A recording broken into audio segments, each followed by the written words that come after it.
Hello friend, সম্রাট ব্লগিংয়ে আবার তোমাদের স্বাগত। এই ভিডিওটা একটুখানি পুরনো। আজকে আমি আমার একটা অন্য শখের কথা বলছি। হ্যাঁ, মেন্টরে বানানোটি ঠাকুর নিয়ে আমরা পৌঁছে গেছিলাম শিয়ালদাতে। শিয়ালদাতে ঠাকুরটি ডেলিভারি দেওয়ার ছিল। দেখো ঠাকুরটি প্যাকেটের সাইজে একটুখানি কষ্ট করে দেখতে হবে, কারণ বুঝতেই পারছো ট্রেনে করে নিয়ে যাচ্ছে। যাই হোক, আমি তো চোখ ফেরাতে পারছিলাম না এবং ট্রেনের যারা নিত্যযাত্রী তারাও ফেরাতে পারছিলেন না।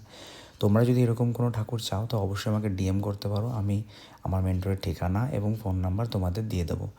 যাই হোক, শিয়ালদা স্টেশনে পৌঁছে গিয়ে আমি যাচ্ছিলাম ব্লগটা বানাবো কি ভিডিও করবো কি, লোকের জবাব দিতে দিতে আমার সময় চলে যাচ্ছে। সবাই আমাকে জিজ্ঞেস করছে কোথা থেকে পেয়েছো, কত দাম, কী বৃত্তান্ত। যাই হোক, শিয়ালদা স্টেশনের বাইরে দুজন দাদা অপেক্ষা করছেন। ওনারাও অধীর আগ্রহে অস্থির হয়ে যাচ্ছেন ঠাকুরটা দেখার জন্য। আমরা শিয়ালদা স্টেশন থেকে সোজা বাইরে চলে গেলাম। আরও একটু ব্লগ আছে, পরে তোমাদের দেখাবো ঠাকুর বানানোর অবস্থাতে, সেটাও তোমাদের শেয়ার করব। তো যাই হোক, দুজন দাদা চলে এসেছেন। এই দাদা তো মানে মুখই ফেরাতে পারছেন না ঠাকুরটা দেখে। উনি বলছেন আমি গাড়ি চালাবো কী করে। সত্যিই মুখ না ফেরানোর মতনই অসাধারণ।